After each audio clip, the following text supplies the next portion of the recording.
At Thanksgiving, my dad told me, "You should take notes from your sister. At least she knows how to handle her own life without handouts."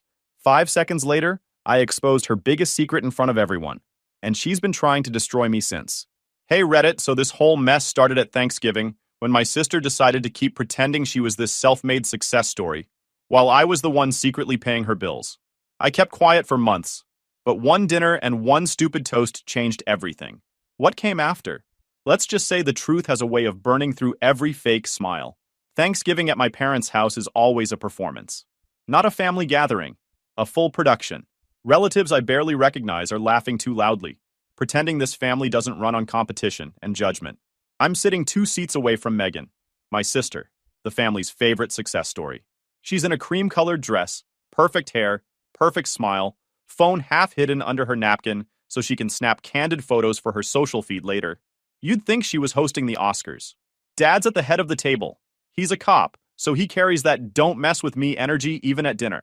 He leans back, looks at Megan like she's his pride and joy, and says loud enough for the cousins to hear, "You should take notes from your sister. At least she knows how to handle her own life without handouts." And the table actually claps. I'm not kidding. Claps. I smile, but it's that quiet kind of smile you get before you drop a truth bomb. I let him have his moment, sip my water, then say, "Yeah, Dad, she's doing great. I guess that's why she doesn't mind the $1,500 I send her every month." It's like someone hit mute on the whole house. Forks stop midair. Megan blinks once, twice, and that picture-perfect smile falls apart. "What are you talking about?" she says. Fake laugh already warming up. "You're delusional." Dad's eyebrows pull together. He sets his glass down slow, that same motion he uses when he's about to write someone a ticket. "What's he talking about, Megan?" She stammers, looks right at me, then at everyone else, and says, "He's just jealous." I don't know what he's talking about. I lean back in my chair. Jealous? Sure. I'm jealous of all that rent money I've been sending you. Every first of the month, right on schedule. Mom immediately jumps in, voice sharp but shaky. "That's enough. Don't start something. Not today." Dad's glare swings my way. "Listen, you don't accuse your sister of lying in front of family. Apologize." I laugh. I couldn't help it. Apologize? For telling the truth? Megan's already crying. Well, trying to. No tears yet, just that actress voice she uses when she wants pity. He's always trying to make me look bad. He can't stand that I actually have a career. "Yeah," I say. "A career funded by my checking account." The silence is back, but this time it's angry. Dad stands up just enough to make the chair creak. "Enough. You're hurting your sister. If you can't be respectful, you can leave." And I look around the table. All these relatives who think they know us, all nodding like Dad's speech was gospel. Megan sniffles, dabs her eyes with a napkin. "All right," I say, pushing my chair back. "You want me gone? Fine." I walk past Megan, who's still pretending to cry, and head for the front door. The chatter starts again behind me. Soft whispers, chairs creaking, Mom saying my name like she's the victim. Outside, the cold hits my face like a wake-up call. I make it halfway down the driveway before I hear heels clicking behind me. "You just had to do it, didn't you?" Megan's voice. Sharp now, no fake sweetness left. I turn around. "Yeah, I guess I did. Sorry I didn't let you keep scamming the audience." She crosses her arms, jaw tight. "You think you're smart? You think exposing me makes you the hero here?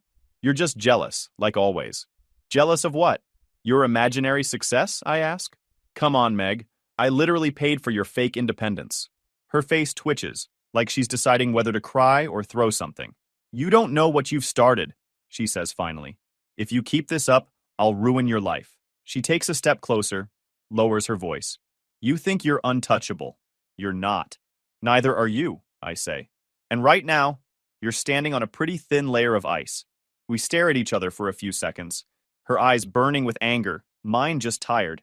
Then she spins around and storms back inside, slamming the door behind her. I stand there a minute longer, just long enough to hear the muffled voices start up again from the dining room. I know exactly how the rest of that conversation will go. She'll play the victim. They'll coddle her. And I'll be the ungrateful son who ruined Thanksgiving. I get in my car, sit in silence for a second, and check my phone. No messages, of course. Just a new post notification from Megan's account. Grateful for family, growth, and the people who always believe in me. Thankful. Perfect timing. I shake my head and start the car. Somewhere between the turkey and the lies, Thanksgiving turned into a joke. And I was the only one laughing for the right reason. Driving home that night, I couldn't stop replaying the looks on everyone's faces. The shock, the awkward silence. Megan's "I'm the victim" act. It wasn't even anger anymore. It was disbelief. I kept asking myself how we even got here. How my sister went from begging me for help to gaslighting the entire family in 1 year flat. So yeah, let's rewind. It started about 5 months ago. Megan had just lost her job. The company downsized, or that's what she said. She called me crying one night, saying she didn't know how she was going to make rent. I felt bad. She sounded panicked. I asked what happened to the $20,000 Dad gave her earlier that year. "It's gone," she said. Gone. Just like that. Turns out she'd invested in herself. Some expensive online courses, a designer wardrobe for networking, and a few weekend getaways to clear her head. In other words, she blew it all on trying to look successful instead of actually being it. The worst part? She wasn't even scared of being broke. She was scared of Dad finding out. You have to understand, Dad's not the type to yell. He doesn't need to. He's a cop, and when he says something, you just feel it. His rules are like gravity. You don't break them unless you want to crash. Megan's always been his golden child in his eyes, the one who could do no wrong. If he found out she wasted his $20,000, that image would shatter. So she called me. Her backup plan. I remember sitting at my kitchen table, phone on speaker, while she explained her temporary situation. She swore she just needed help for a couple months. I was doing all right with my job at the time. Nothing crazy, but enough to cover bills and stash a bit away. So, stupidly, I said yes. I told her I'd transfer $1,500 each month until she was steady again. "Just until you land something new," I said. "Thank you, I swear I'll pay you back," she promised. Yeah, okay. The first few months were fine. She texted occasionally, said she was applying to jobs, that she had interviews lined up. I didn't question it. I wanted to believe she was trying. Then things started to look off. Her Instagram suddenly came back to life. Fancy brunches, client meetings at rooftop cafes, new clothes every week, a white leather bag that probably cost more than my rent. I didn't say anything at first. I figured maybe she found work. Then one night I saw a story she posted, a boomerang of her clinking glasses with friends, captioned, "Hard work pays off." Hard work? What work? I checked my bank app. Another $1,500 transfer pending. That was the moment it hit me. I wasn't helping my sister. I was funding her illusion. Next morning I texted her, "Hey, I think it's time to pause the transfers. You seem like you're doing fine now." She called me instantly, full panic mode. "No, no, no, please." It just looks that way. Everything you see online is fake. Borrowed outfits, tagged photos from events I didn't even pay for. I'm still struggling. I didn't know whether to laugh or feel sorry for her. "Megan, you literally just posted a $40 steak. That wasn't mine. I was just holding the plate." She was serious too. Then came the guilt trip. You know how strict Dad is. "If he finds out, I'm dead. Please, just a little longer." And I caved. Again. Because as much as she drove me insane, I didn't want to be the reason Dad found out and blew up her perfect life. So I kept sending the money. Month after month. I kept thinking she'd stop asking soon. That she'd grow up, get a grip, realize I wasn't her personal ATM. But every time I brought it up, she'd find a way to twist it. "You think I like asking you? You're the only one I can trust. It's not that much for you, right?" By the 4th month, even my patience had limits. I told her flat out, "This month's the last one. I mean it." She cried. Actually cried. Said she was finally close to getting a steady gig and just needed one more month to bridge the gap. I gave in. Again. Because I'm an idiot. Maybe a doormat. But not anymore. Then Thanksgiving happened, and there she was, sitting at the table, bragging about her independent life, soaking in praise while my money kept her lights on. No way was I going to sit there and let her play that role anymore. Not after everything. So when Dad raised his glass and toasted to how proud he was of her, that's when I snapped. It wasn't just about the money. It was the hypocrisy. The way she strutted around like she built everything herself while treating me like I was some jealous loser. She thought she could lie forever because I'd never call her out. She was wrong. And judging by the way she followed me out that night, eyes blazing, hissing that she'd ruin my life, I knew she wasn't going to just take the hit and move on. If there's one thing Megan can't handle, it's losing control of a story. And that night, I ripped the script out of her hands. I just didn't realize how far she'd go trying to rewrite it. The Monday after Thanksgiving felt weirdly quiet. By Tuesday it started. Megan texted first. "You blindsided me in front of everyone. You made me look awful. You humiliated mom and dad. I didn't answer. I wasn't interested in another episode of how Megan is the real victim. An hour later, another text. You know how dad gets. He's been calling me nonstop, asking where my money's going, asking for receipts. Are you happy now? Ah, there it was. The shift from guilt to blame.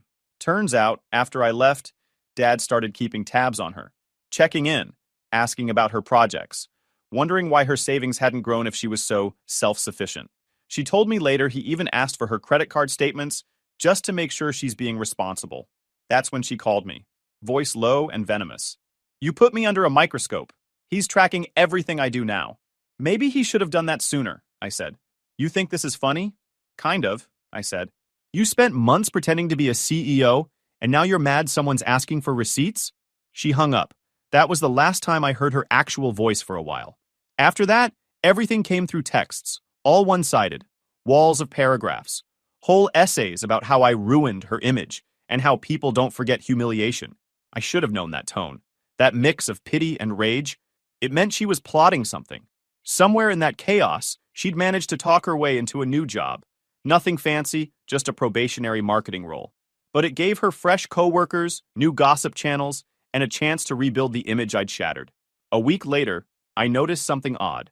2 people from her company viewed my LinkedIn profile. Then another the next day. I didn't think much of it at first, maybe curiosity, maybe gossip.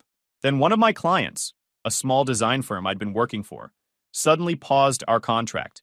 No explanation. Just, we've decided to go in a different direction. Weird. 2 days later, another client did the same. Then I got a call from an old coworker. Hey man, he said. Just wanted to ask, are you okay? Yeah, why? He hesitated. Someone said you've been dealing with tax issues or something? I laughed. What? Number. He went quiet again. Yeah, Megan mentioned it at drinks. Said you've been struggling. I figured I'd just check in. That's when it clicked. She couldn't undo Thanksgiving, so she decided to make me look unstable instead. Jealous brother with issues, anger problems, money trouble. Paint me as the bitter sibling lashing out because I couldn't keep up. It was actually kind of genius, in a sick way. She knew people would believe her. She was charming, polished, and everyone already saw her as the one who had it together. Me? I was the quiet freelancer who didn't post my every move online. It wasn't hard to spin that into he's struggling. The next week was a slow-motion mess. My phone barely stopped buzzing, friends asking weird questions, clients getting nervous about continuing projects. One guy even said he'd heard I was under investigation. That one almost made me laugh. Megan really went all in. And just to confirm it, one of Megan's old classmates, a girl I'd met at her birthday party once, DM'd me out of nowhere. Hey, I don't know what's going on between you and your sister, but she's telling people you've been having breakdowns. You might want to watch your back. That text stayed on my screen for a while. Breakdowns, tax issues, jealousy. It was all strategic. Small lies, dropped in casual conversations, just enough to stick. I went from the brother who overreacted at Thanksgiving to the unstable brother who made up lies about Megan. And she did it without ever saying my name directly. It was impressive, honestly. If she'd put half that effort into a real job, she'd be running her own company by now. If she wanted to drag me down, I'd let her dig first. That's when I started pulling everything together. Because if she thought Thanksgiving was bad, she had no idea what embarrassment really looked like. I scrolled through her feed one night. Same fake confidence, same motivational captions. They'll doubt you until you prove them wrong. Keep shining, even when they don't clap. Yeah, cute. Her likes were dropping, comments too. Maybe people were starting to notice the cracks. She wanted to control the story. Fine, let her. If Megan wanted a war, she was about to find out I don't swing first. I build cases. That's what Dad used to say. If you're right, prove it. So that's exactly what I did. The next morning, I opened my laptop and spent hours gathering everything.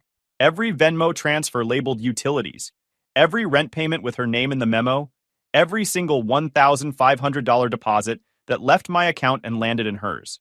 I even pulled the screenshots of her thanking me. You're saving me. I swear I'll pay you back soon. It looked bad. Not for me, for her. When I stacked it all together, it didn't look like a favor anymore. It looked like a pattern. I compiled everything into one clean PDF, just raw numbers. Then I opened my email, attached the file, and typed in 2 recipients, Mom and Dad. No subject line, no text, just the file. I hit send and sat back. The wait was brutal. I didn't hear anything for almost a full day. No calls, no texts. Then, around 8 p.m., Dad's name lit up on my phone. One text. She'll see what lying will do to her. That was it. Just that one line. It was the first time I'd seen him angry at her instead of me. But the peace didn't last long. The next afternoon, someone started pounding on my apartment door like they were about to break it down. I checked the peephole. Megan. I opened it halfway, leaned against the frame. She was dressed up, like she came straight from one of her fake business meetings. But her face was red, eyes puffy, jaw tight. "You sent them those transfers?" she snapped. "Yep. You had no right." "I had every right," I cut in. "I paid for half the stuff in those statements." She laughed. One of those bitter laughs people do when they're cornered. "You went too far. You didn't just embarrass me, you destroyed me." "Funny," I said. "That's kind of your hobby." She stepped closer, finger pointed at my chest. "You think you're smart? You think this makes you the good guy? You have no idea what I can do." I met her stare. Calm. Unbothered. "You already tried," I said. "Didn't work." Her lip twitched. She wanted a reaction. I wasn't giving her one. She stood there for a second, shaking her head. "You'll regret this." "Probably," I said, "but not as much as you will." That shut her up. She stormed off down the hall, heels clicking like gunshots, muttering under her breath. I closed the door, locked it, and sat back down. For once, I didn't feel guilty. I actually felt relieved, like the fog had finally cleared. A few hours later, there was another knock. Softer this time. I opened the door expecting round two, but it was Mom. She looked tired, like she hadn't slept. She was holding a little grocery bag, probably an excuse just to come inside. "I brought you some leftovers," she said. I let her in. She set the bag on the counter and just stood there. "I saw the statements," she said quietly. "All of it." I didn't say anything. I wanted to hear where she was going with it. "She told us." Mom's voice cracked. "She told us she was helping you, that she was the one sending money." That actually made me laugh, and not the good kind. "Of course she did." Mom nodded slowly. I believed her. We both did. She's always been so convincing, you know? Always had an answer ready. "Yeah," I said. "That's her real talent." Mom sighed. "Your father's furious. He said some things I won't repeat. He's disappointed in her." She looked at me and said, "I am proud of you. I didn't see it before. How much you were doing. You've always been the one fixing things quietly." That almost hit harder than any insult could have. She sat down at my table, fidgeting with her hands. "I just wish you hadn't done it like that. Family things should stay in the family." "Mom, I tried."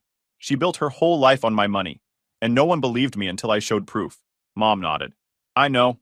You did the right thing, even if it hurt." For a moment, it actually felt like things were okay. Not fixed, but understood. Then Mom said something that made it clear just how deep Megan's manipulation went. "She told people you were jealous because she stopped helping you. She said you made up that story about sending her money to make yourself look better." I froze. "She said that?" Mom nodded slowly. "Everyone believed her too. Even your father did for a while. That's why he defended her so hard." It was like the final puzzle piece clicking into place. Megan hadn't just been lying to our parents. She'd been running a whole campaign to make me the unstable one. While I was paying her bills, she was building a reputation off my silence. Mom stood up, grabbed her coat. "She'll face the consequences now. Your father's not playing around this time, but promise me you'll keep your distance for a while. Let her deal with this on her own." "Trust me," I said. "That's the plan." She gave me a small nod, then left, closing the door quietly behind her. I sat back down at my desk, staring at the folder still open on my laptop. Proof.pdf. It was weird. I should have felt victorious, but instead I just felt numb. Because now I finally understood the truth. Megan's lies weren't just about money. They were about identity. She couldn't survive unless she was the one being praised, and I was the one being pitied. And for the first time in my life, she didn't have either. A week after Mom's visit, things seemed almost normal. Work was picking up again. A few clients who'd paused projects reached back out, saying they wanted to resume. Still, I was done relying on freelance gigs alone. The chaos with Megan had shown me how fragile that setup was. So when a solid full-time offer came in later that month, I took it. I took it as a good sign. Maybe the rumors were dying off. Then, on a random Wednesday night, my girlfriend Claire showed up at my place. She looked pale and tense, phone clutched in her hand. I barely had time to say hey before she tossed it on the table and said, "What is this?" On the screen were screenshots, messages, photos, me at a cafe with a female client, A random old picture from years ago with some girl from college. Captions like, "You said you loved me, and you told me not to tell Claire." The account sending them had no profile picture, no name, just the initials MR. My stomach sank. "Let me guess," I said. "They came from someone with a lot of free time and a very expensive bag habit?" Claire's eyes narrowed. "You're saying this is Megan?" "I'm saying it's definitely Megan." And she sent voice notes too. I grabbed the phone and hit play. A distorted recording played, my voice saying, "You know I can't tell Claire." Except it wasn't my voice. It was spliced, stitched together from old calls and a few voice notes I'd left her months ago. She'd actually taken those clips and edited them to sound like a confession. I felt equal parts impressed and disgusted. "Wow," I said. "She's really putting her degree in manipulation to use." Claire just stood there, waiting. So I did what I do best, showed her proof.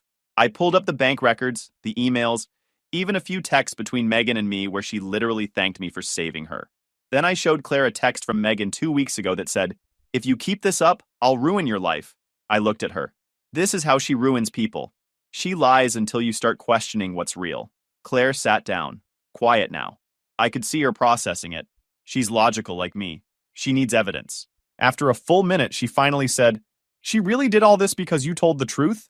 "Yeah," I said, "because the truth cost her followers." She nodded slowly, then opened her phone and blocked Megan on everything. Messages, social media, even email. Then she looked at me and said, "I don't want her name mentioned again."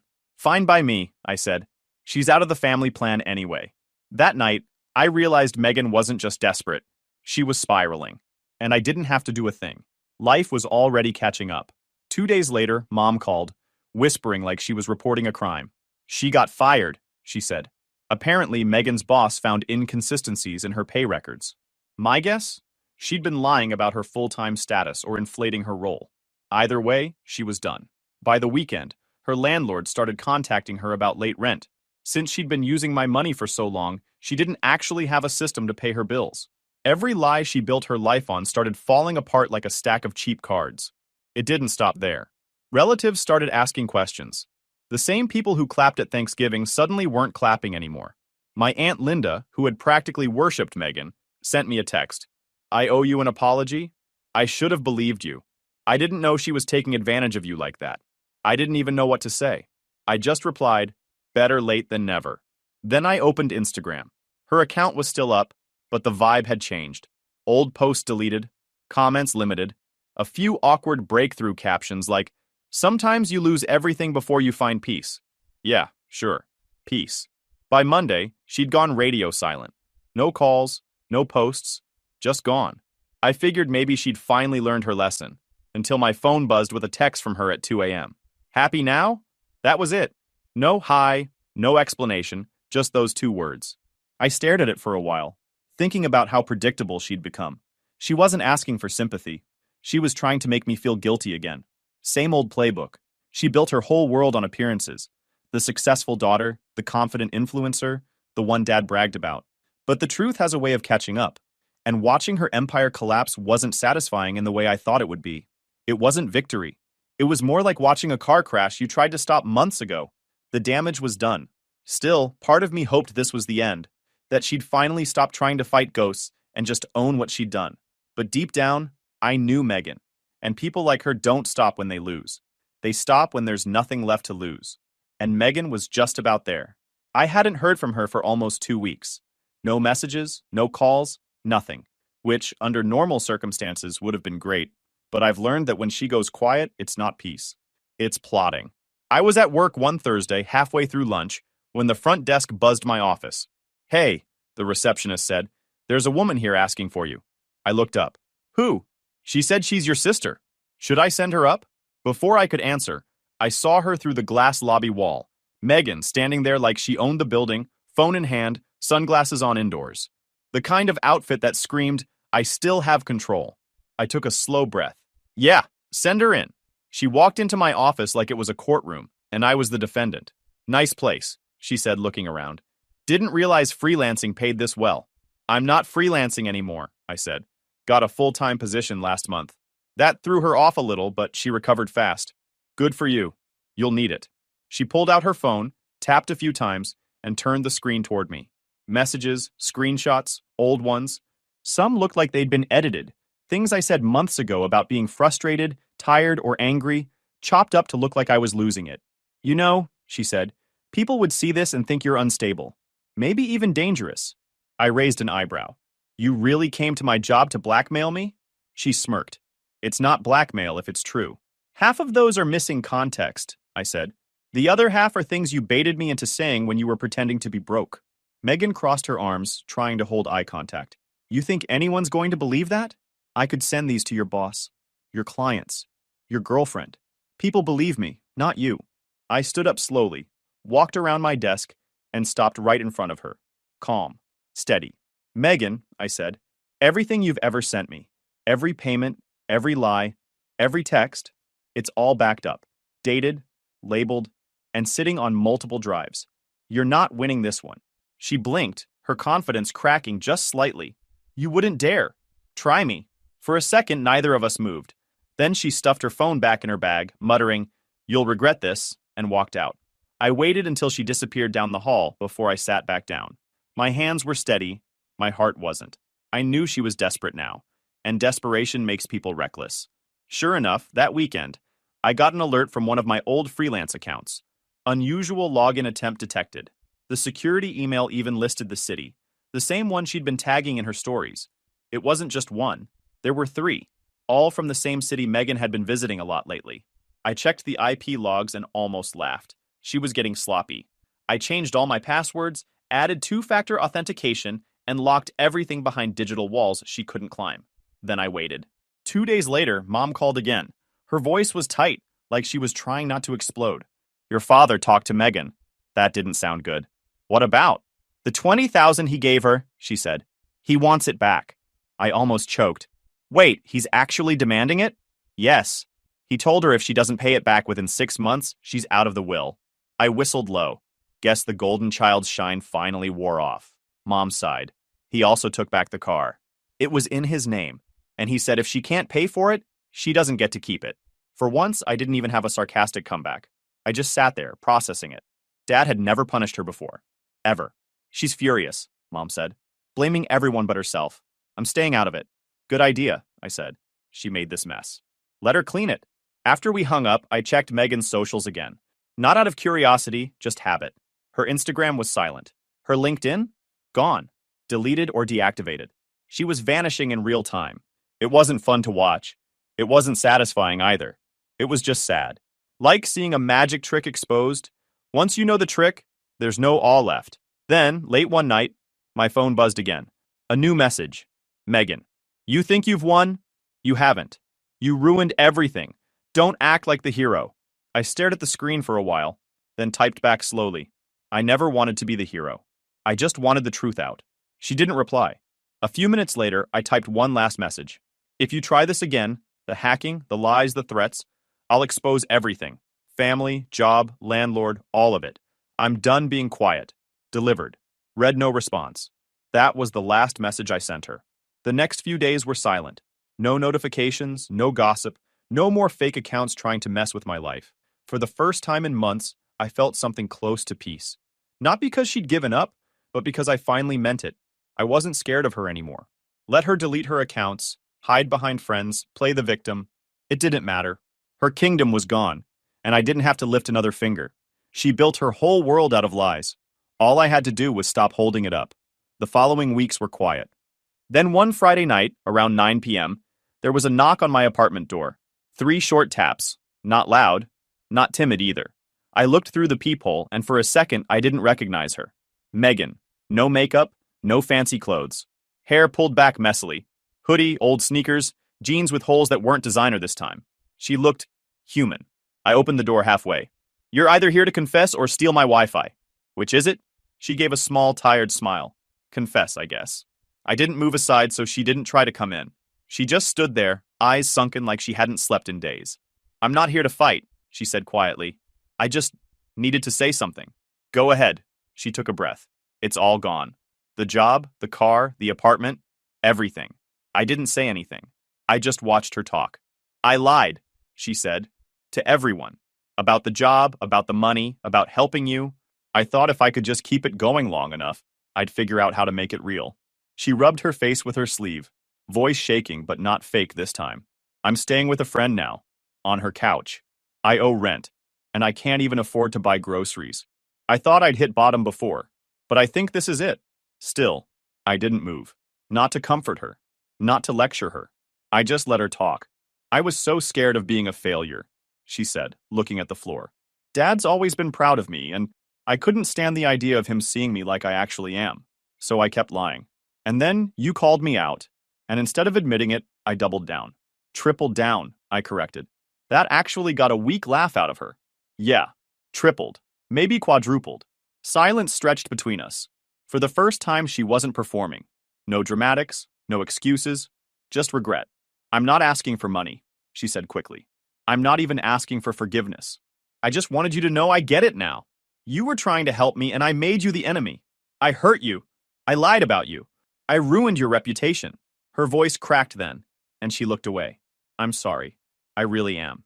It wasn't the kind of sorry that tries to fix anything.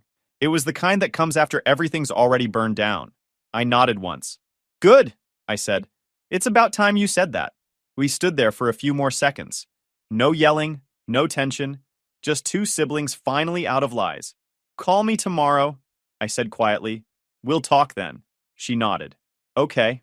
Then she turned and walked down the hallway, shoulders slumped, like someone who finally stopped trying to look taller. When the door shut, I just stood there, staring at it. For the first time in months, I didn't feel angry. I didn't feel victorious either. Just done. The next morning, Dad stopped by. That alone was strange. He never comes over unannounced. He stood in the doorway like a man rehearsing a speech. She told me everything, he said. I didn't answer, just waited. He sighed. I owe you an apology. I should have believed you from the start. I was too busy protecting her image to see what she was doing. That's new, I said. Dad admitting he's wrong. He gave me a look. Don't push it. Then his tone softened. You did the right thing, but you also enabled her for too long. You should have stopped sending that money months before you did. I know, I said. I just didn't want to see her fall apart. I thought I was helping. He nodded. I get that, but sometimes helping just delays the crash. There was a long pause before he said, She's going to need time. I'm not bailing her out again.